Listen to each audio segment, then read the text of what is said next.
नमस्कार. वेल्वेट कविशा या यूट्यूब चॅनलमध्ये आपणा सगळ्यांचं पुन्हा एकदा खूप खूप मनापासून स्वागत. आजची कथा सत्वपरीक्षा. लेखिका जया पाटील. माझ्या मते तरी घरात अगदी मनापासून खळखळून हसण्याचा आवाज असला, नात्यांमध्ये प्रेम असलं म्हणजे घरात सुख नांदत असतं. सुधाकर रावांचं देखील असंच सुखी, समाधानी आणि आनंदी कुटुंब होतं. विवेक आणि नितेश दोघी संस्कारशील मुलं, समाधानी पत्नी लता. घरात प्रत्येक गोष्ट एकमेकांना समजून केली जात असे. कोणाचीही दृष्ट लागेल असाच सुधाकर रावांचा सुंदर परिवार होता. विवेक आणि नितेश शिकून दोघं खूप मोठे झाले.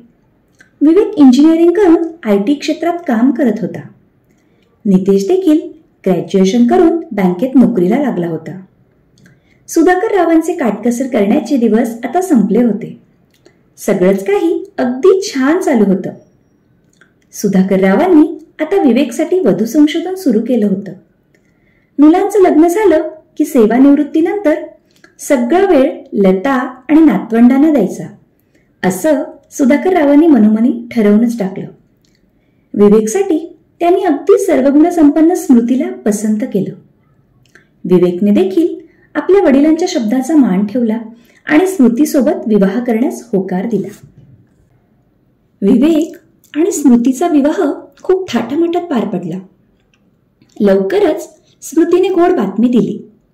तिने छोट्याशा परीला जन्म दिला. सुधाकर रावांनी बाळाचं नाव अन्वी ठेवलं. सुधाकर राव आणि लताताईंचा आनंद गगनात मावत नव्हता. त्यांच्या सुखापुढे त्यांना आभाळ ठिंगणं वाटत होतं. पण म्हणतात ना, कधी कधी आपल्या सुखाला आपली स्वतःचीच नजर लागते. एक दिवस लताताईंनी नितेशला थोडं किराणा मालाचं सामान आणण्यासाठी पाठवलं आणि तिथे त्याचा अपघात झाला. त्यातच नितेशचा जागीच मृत्यू झाला. सुधाकर राव आणि लताताईंवर दुःखाचं पहाडच कोसळलं. नितेशच्या मृत्यूला फक्त मी जबाबदार आहे असं लताताईंनी मानून घेतलं आणि त्याचमुळे लताताईंच्या मनावर परिणाम झाला. त्यांचं मानसिक संतुलन बिघडलं.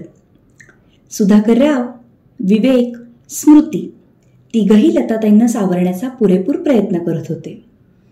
परंतु त्यांची परिस्थिती आणखीनच बिकट होत होती. त्या घरातील कोणालाच ओळखत नव्हत्या. त्यांची जेवू घालण्यापासून आंघोळ करण्यापर्यंत सगळी कामं सुधाकर राव आणि विवेक दोघं मिळून करत होते. स्मृती देखील त्यांना अन्वीला सांभाळून मदत करतच होती. पण एकदा संकट येऊ लागली की एका पाठोपाठच येऊ लागतात.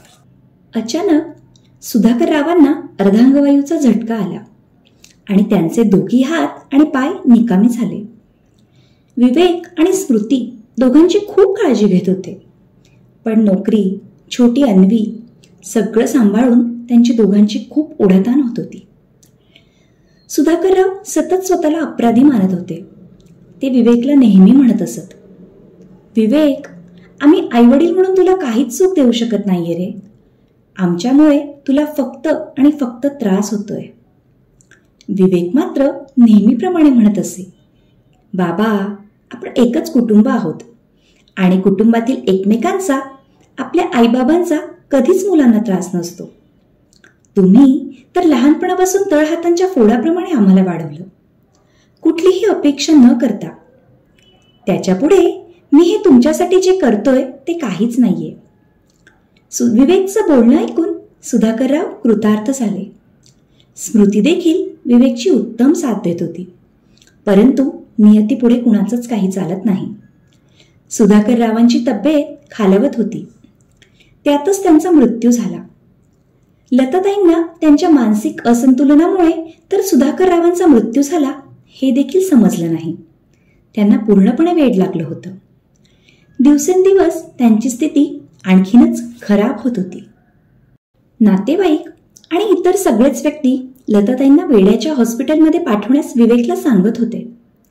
परंतु विवेकने ते कधीच मान्य केलं नाही आणि त्यांच्या अशा अवस्थेत देखील त्यांचा उत्तम सांभाळ केला.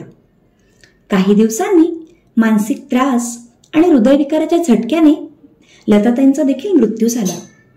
विवेक आज पूर्णपणे पोरका झाला. आपल्या सगळ्यांनाच वाटतं की सत्वपरीक्षा ही फक्त एक स्त्रीच देते. पण आपल्या भावाचा अकाली मृत्यू, आईचं वेडपण, बाबांचा आजार सगळ्याच विवेकच्या परीक्षा होत्या.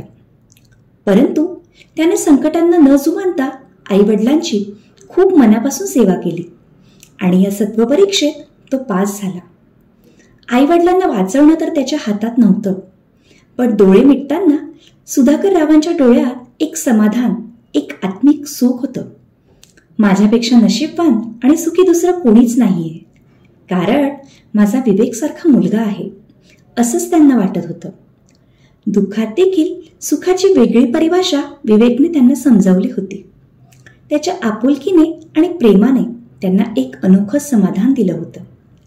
सुधाकरराव आणि लताताई आज जिथे कुठे असतील तिथून आपल्या लाडक्या विवेकला फक्त आणि फक्त प्रेमाने भरभरून आशीर्वाद देत असतील.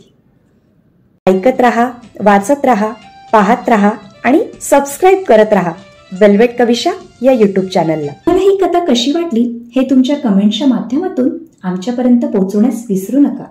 कथा आवडल्यास लाईक आणि शेअर करा. अशाच नवनवीन कथांचे नोटिफिकेशन मिळविण्यासाठी आमच्या वेल्वेट कविशा या यूट्यूब चॅनलला नक्की सबस्क्राईब करा. चला तर मग भेटूया पुन्हा एका नवीन कथेसह पुढच्या भागात. तोपर्यंत आपली काळजी घ्या. धन्यवाद.